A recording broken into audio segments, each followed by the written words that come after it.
되게 무서운 말씀이죠. 우리가 소돔이 어떤 곳인지 아는데 소돔보다 더 큰 저주를 받는다는 듯이 말이 되니까 이게 지금 되게 무서운 판결이 내려지고 있구나라는 생각이 돼요. 어떤 맥락에서 그런가? 예수님께서 이렇게 말씀하시죠. 권능을 그렇게 많이 행했는데 회개하지 않냐느냐에 대한 책망입니다. 근데 우리가 여기서 먼저 알아야 될 건 이 부분이에요. 예수님의 권능은 회개를 위하여 있는 겁니다. 그러니까 무서운 말씀 같은 것 중에 굉장히 큰 따뜻함이 발견이 되는데 예수님이 권능이 많다라는 건 내가 얼마나 센가를 증명하는 것이 아니라 그 권능으로 사람을 회개케 하려는 목적이 있다라는 거. 그러니까 하나님 이게 굉장히 좋은 거죠. 예수님이 권능이 있으면 있을수록 우리는 살아난다라는 논리가 성립하기 때문에 예수님이 권능이 있으시며 그가 권위를 가지신다는 것이 사실은 성도들에게 얼마나 유익인가 우리가 봐야 되는 거죠. 그래서 교회의 강성함도 마찬가지입니다. 교회의 강성함은 교회가 권능이 있다 하면 우리가 얼마나 센가를 증명하는 게 아니라 우리가 그 권위와 강성함을 가져서 얼마나 영혼을 움직이게 하는가.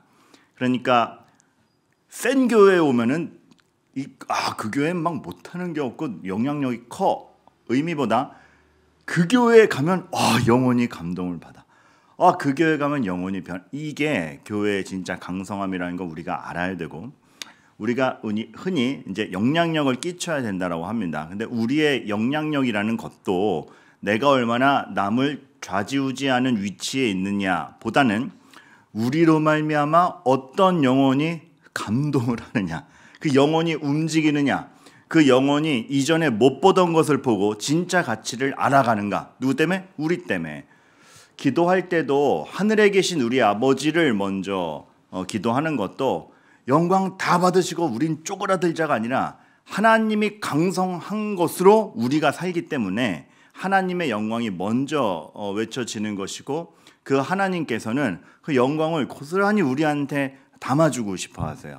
그러니까 이거는 하나님을 정말 아버지로 섬기는 성도들에게 있어서 얼마나 세상이 보지 못하는 영광된 프로세스요 또한 그러한 빛인지 우리가 봐야 되는 것이죠.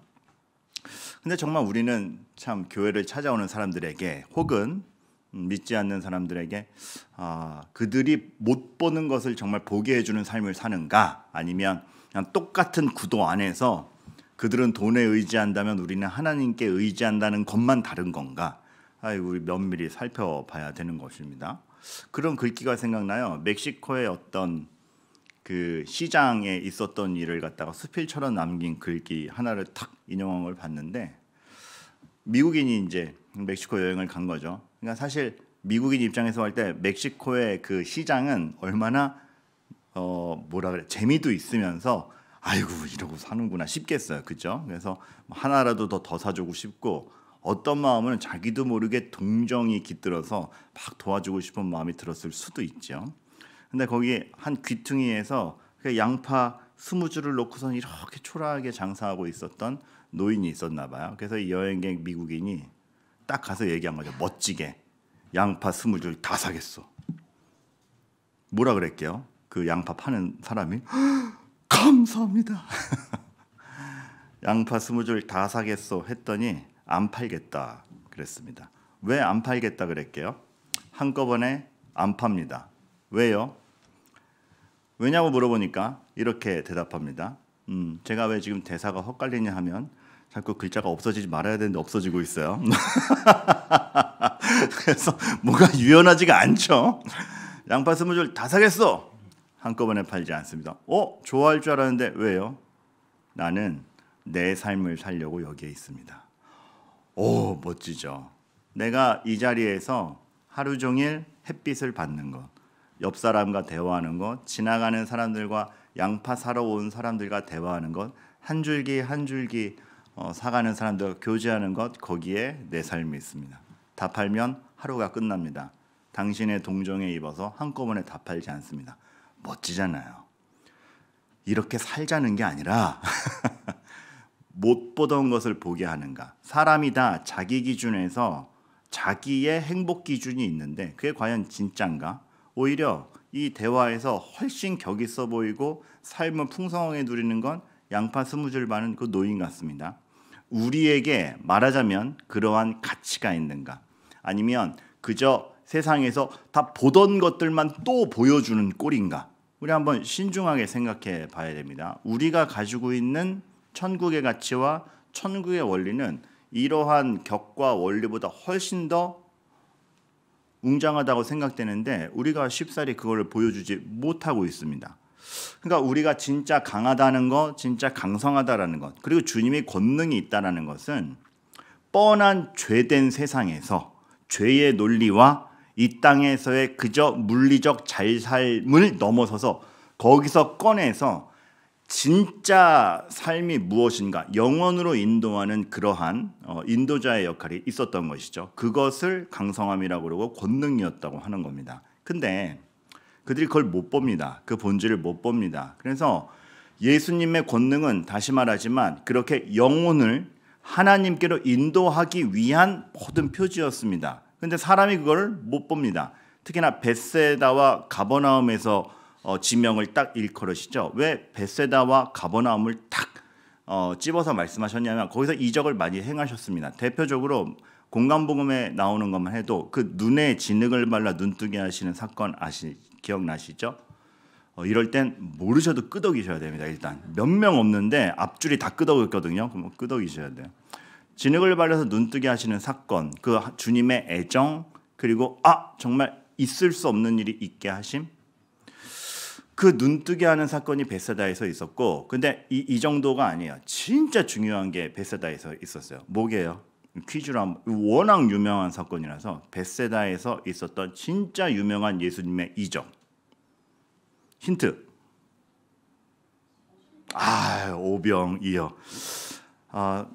7병까지 가신 분은 너무 한꺼번에 다 더했죠. 오병이어. 네, 오병이어 사건이 여기서 있었습니다. 근데 여러분, 제가 이 사건을 귀하게 여기고 주님께서도 벳세다에서의 이 사건을 특히 지칭하신 것이 눈뜨게 하심은 우와, 의료적 치유가 일어났다를 넘어서서 상징적으로 보여주시는 게 보아도 보지 못하고 들어도 듣지 못하는 너희들에게 하나님을 볼 수 있는 눈을 띄워주겠다라는 그 증표로서 하나님이 하신 이적이며, 그와 동시에 오병이어를 한 것은 오병이어 사건이 마태, 마가, 누가, 요한에 다 나와요. 마태, 마가, 누가, 요한에 다 나오는 사건이 몇 개 없거든요. 그만큼 중요하다는 건데 어떤 점에서 오병이어 때 이렇게 됩니다. 축사하시고 떡을 떼어 나누어 주시고라고 해요. 그거 누가 모르나. 똑같은 동사가, 똑같은 행동이 최후의 만찬 때 벌어집니다. 그리고 그 똑같은 동사를 써서 나중에 바울이 성찬을 설명하죠. 오병이어 사건은 그냥 많은 사람을 먹였다가 아닌 게 요한이 얘기했듯이 하늘의 양식에 대한 설명이며, 주님도 그 뒤에 설명하실 때 자신을 쫓아오는 사람들에게 니네 단지 배불러서 나 쫓아오는 거면 잘못 본 거야 라고 하시는 것들이 주님의 십자가를 표상하는 그 성만찬, 그 뒤에 있을 자기 살의 찢김과 보혈의 능력의 예고편으로서 오병이어를 주신 겁니다. 그래서 너희를 정말 살린 것이 누구고 나의 무슨 사역이나를 알아보게 한 예고편으로 오병이어가 주어졌다는 것에 대해서 굉장히 영광된 예고편인 걸 우리가 보게 됩니다. 게다가 그래요, 이것까지 보지 못했다고 칩시다. 그렇지 않아도 이스라엘 사람들에게 이 오병이어 사건을 쫙 하시면서 먹이시는 예수님을 볼 때 그들이 본능적으로 알아볼 수 있는 게 있었습니다. 뭐요? 그들이 그토록 살아가는 푸른 초장 위에 양떼를 까시고 먹이시는, 시편 23편 그대로 그 풀밭에 무리무리 앉으신 다음에 먹이시는 예수님을 딱 볼 때 먹으면서 본능적으로 그들의 정서상 우리가 아리랑을 들으면 눈물 나는 것처럼 그 순간에 이스라엘 사람들은 시편 23편 생각했을 것이라 많은 구약학자들이 얘기합니다. 그만큼의 이분은 정말 우리의 목자로서 오신 분이 맞구나라는 정서적 감동까지 있었던 것이죠. 그러한 것을 보고도 못 깨달았다는 겁니다. 그러니까 그렇게 선명히 보여주시고 그 이적이 단지 이적이 아니라 하나님을 보여주어 회개로 이끌기 위한 이적들인데 못 봤다는 것이죠. 그리고 가버나움 사건도 기가 막힙니다. 가버나움에서 벌어진 일을 보면 백부장의 믿음을 보이는 사건이 거기에서 있죠.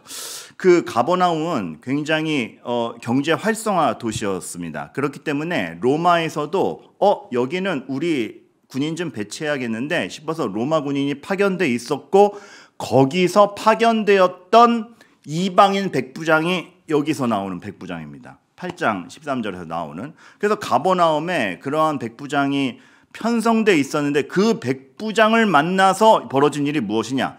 자, 7장까지 산상설교를 하셨죠.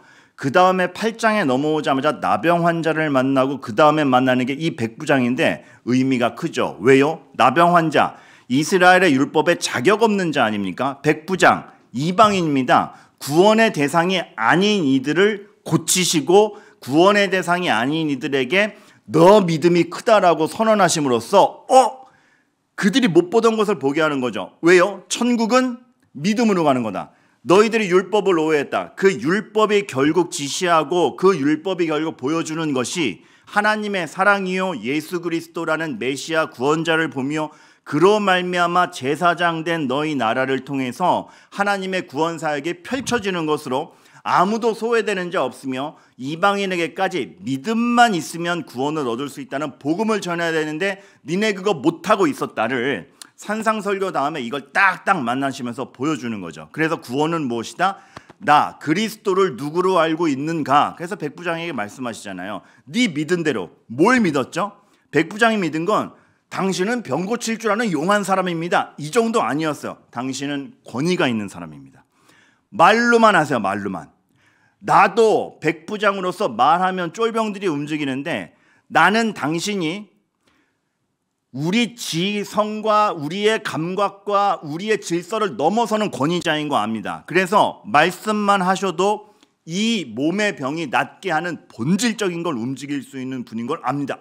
딱 그렇게 얘기하니까 네 믿은 대로 될지어다 이죠. 이거는 원하는 대로 다 돼. 그 정도 차원이 아닌 거 아시겠죠? 그 사건이 가버나움에 있었던 겁니다. 그리고 또 하나 가버나움에서 중요한 사건 하나, 중풍병자를 고치심. 근데 이 사건에서도 단지 중풍병자를 고친다라는 것 이상으로 중요했던 건 뭐냐면 병이 나아라라고 선언하지 않고 너 죄사함을 받았으니 일어나 걸으라라고 얘기하는 거죠.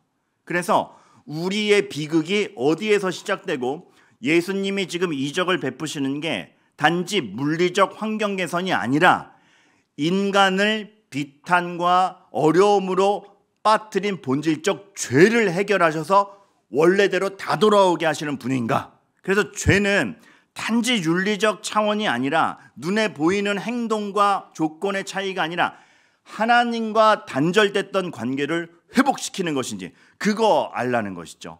그래서 죄란 윤리적 차원보다 하나님과의 관계 단절인데 그 하나님과의 단절된 관계를 내가 죄사함을 일으킴으로써 다시 연결할 수 있는 구원자임을 알아야 되고, 그러기에 너희들은 누구로부터 너희들의 의와 생명이 공급받을 수 있는지를 알아야 된다.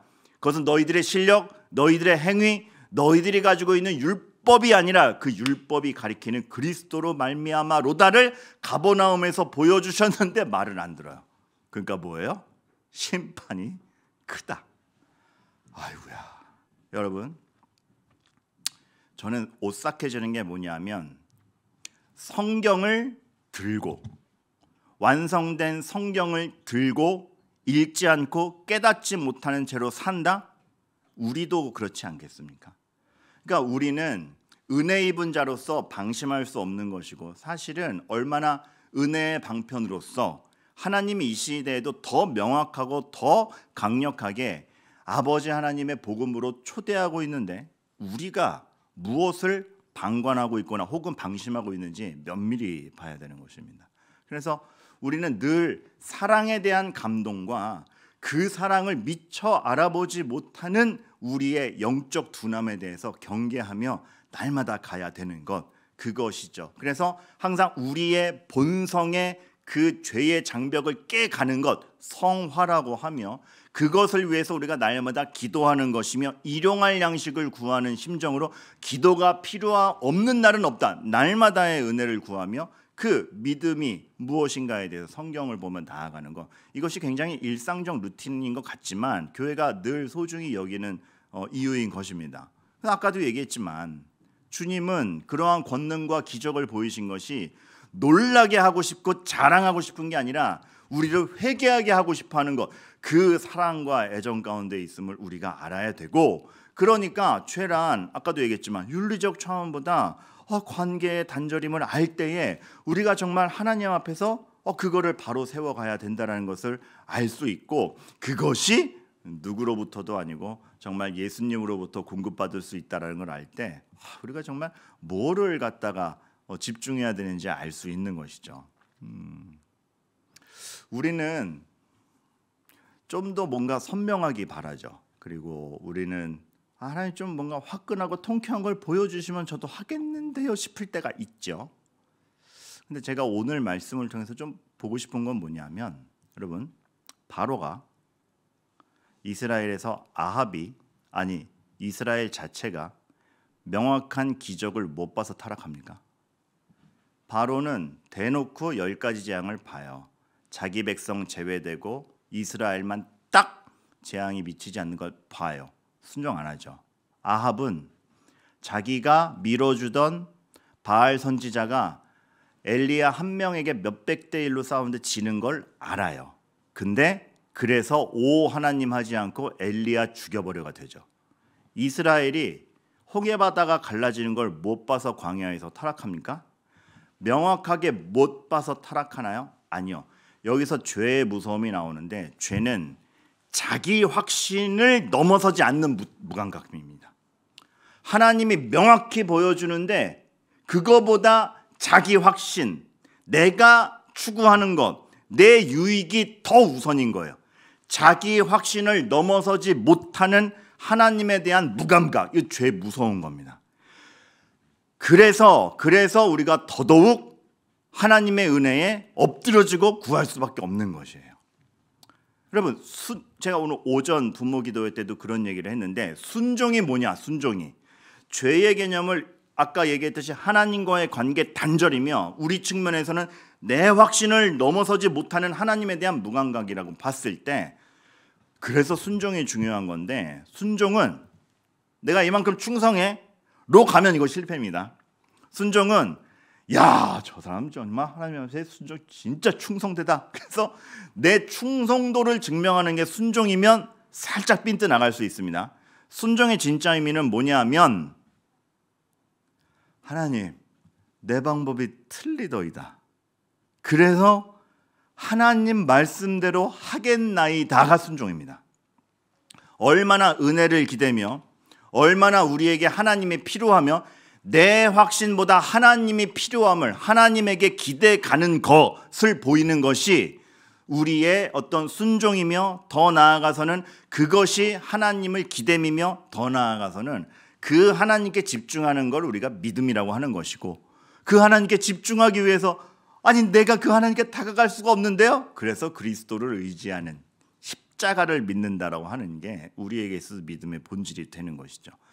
이 다음 본문에서 당장 어린아이에게 드러내시고 지혜로운 자에게 드러내지 아니하심을 감사하나이다로 얘기하는 것도, 성경에서 어린아이는 순진함의 상징은 아니라 그랬죠. 물론 순진함도 있지만 여러분들이 애를 조금만 키워보시면 알겠지만 순진함 얼마 못 갑니다.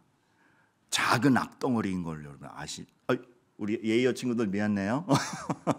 근데 누구나 그 영향권에 없지 않습니다. 성경에서 말하는 어린아이는 어떤 순진함의 상징이 아니라 의존한다는 거죠. 어린아이는 부자와 비교되고 슬기로운 자와 비교돼서 어린아이가 등장하는 건, 부자는 자기 실력에 의지하고 슬기로움도 자기 지혜에 의지하는데 어린아이는 부모에게 기대잖아요.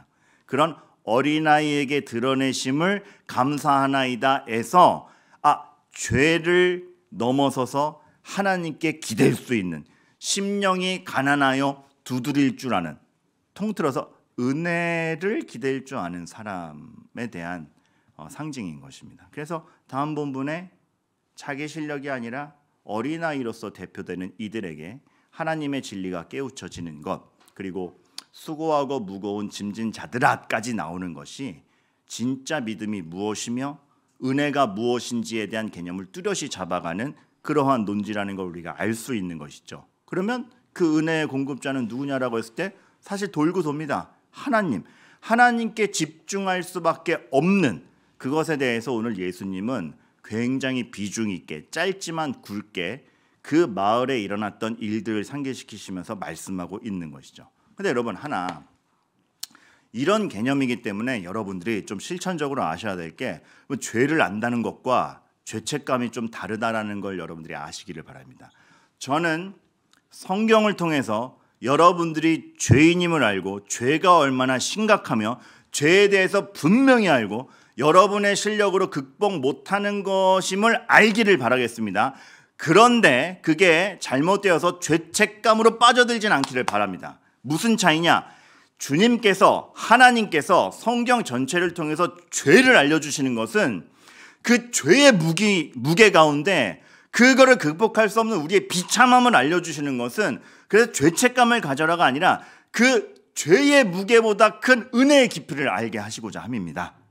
그러니까 그 죄의 비통함과 무게와 내가 극복할 수 없는 것을 알 때에 은혜의 깊이가 얼마나 큰지를 알아서 진짜 소망과 하나님을 붙드는 그 마음과 심정으로 가는 곳으로 가게 하는 것이죠.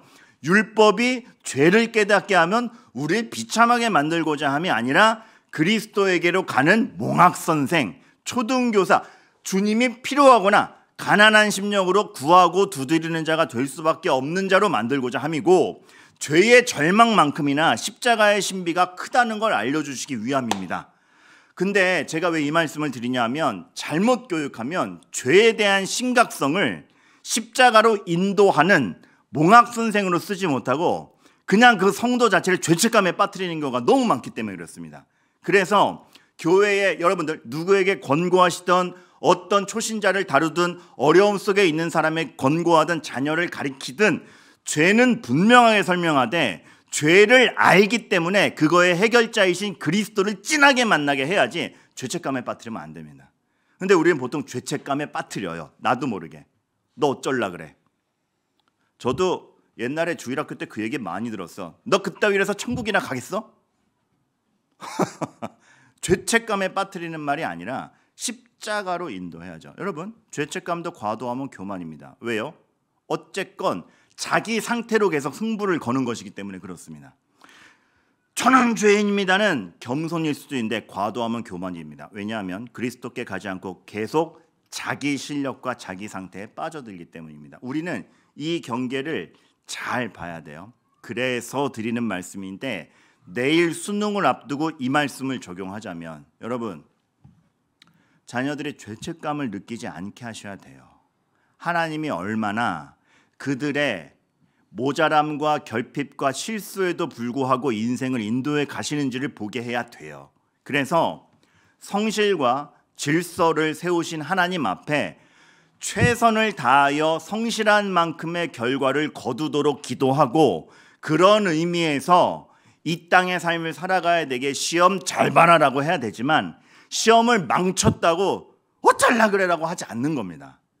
어떤 결과를 가지고 나오던 내일 우리는 시험을 끝나고 나오는 애들한테 어떻게 해야 됩니까? 잘 봤어? 아니요. 그냥 고기를 사주셔야 됩니다. 어떻게 시험을 봤든 넌 고기를 먹을 자격이 있다. 엄마는 아빠는 어찌됐건 너에게 고기를 사주는 사람이다. 욥기 지금 매일 성경하고 있는데 욥기의 결론 중에 하나가 뭐예요? 고통이 널 망하게 하지 않는다. 하나님의 창조 세계로 창조된 너희들의 존재는 그렇게 작지 않다. 그죠? 우리가 내일 혹시 수험생 된 부모님들 이거 많이 생각하셔야 돼요. 우리 아이들에게 은혜를 보여준다는 것이 무엇인지, 네 실력과 네 인풋으로 네 인생이 책임져지는 것이 아니라 더 크게 하나님이 널 들고 간다는 게 무엇인지, 그 온화한 웃음이 무엇인지, 첫 질문이, 첫 인사가 뭐여야 되는지 잘 고민하셔야 됩니다. 그리고 여러분도 뭐에 두려워하는지 자녀들에게 항상 보여주셔야 돼요. 뭐에 전전긍긍하는지. 우리 부모는 저거에 떠는 걸 보니까 저거에 인생을 걸고 있구나가 아니라 정말 하나님에게 걸고 있다는 걸 어떻게 보여주냐라는 거죠. 죄책감의 최고봉은 야곱을 쫓아올 자가 없죠. 아내 잃고 오전 수요 기도회 때 자세하게 했으니까 이 내용 궁금하신 분들은 오전 수요 예배도 한번 보시기 바랍니다. 이렇게 또 하루에 모든 설교에 조회수를 올리는 이 장사꾼. 그러나 이제 유익이 있어서 말씀드려요. 근데 그래서 이런 얘기 했어요. 죄책감의 최고봉을 야곱을 따를 자가 없죠. 게다가 야곱은 평생 가장 사랑하는 아들 그리고 자기가 더 사랑하던 아내의 유일한 그림자인 자녀 요셉을 잃어버리고 지키지 못해서 죽였다라는 죄책감에 평생 빠져 살았습니다. 살아있는 걸 모르고. 그렇죠? 그래서 그나마 위안처로 삼던 게 베냐민이었는데 형들이 곡식 구하러 갔다가 이제 살아남은 요셉인데 요셉인 줄 모르고 요셉이 베냐민 보고 싶어서 데려오라 그러는데 그냥 데려오라 그러면 안 되니까 인질을 잡아야겠으니 막내를 데려오라 이렇게 하잖아요. 그래서 아버지에게 가서 베냐민 데려오라고 이렇게 얘기하는데 야곱이 이미 요셉을 잃었다라는 그 상실감과 그 베냐민마저는 이룰 수 없다라고 하기 때문에 처음부터 이렇게 얘기해요. 야곱이 요셉의 아우라고 딱 밝히잖아. 베냐민은 그의 형들과 함께 보내지 아니하였으니 이는 그의 생각에 재난이 그들에게 미칠까 두려워함이었더라라고 했는데 형들이 와서 베냐민 데려오래요. 막 발작을 합니다. 발작을. 안돼 얘까지 잃어버렸어. 안돼. 근데 야곱이 결국 성장하는 건 뭐냐하면 그 모든 걸 넘어서서 수고하는 형들과 그 자체의 가족의 운명에 대해서 하나님께 맡기는, 그러니까 그 자녀들로 하여금 막 두려움과 전전긍긍함에 떨지 않고 하나님이 돌보신다라는 큰 확신 가운데 거대하게 한마디 하는 게 있습니다.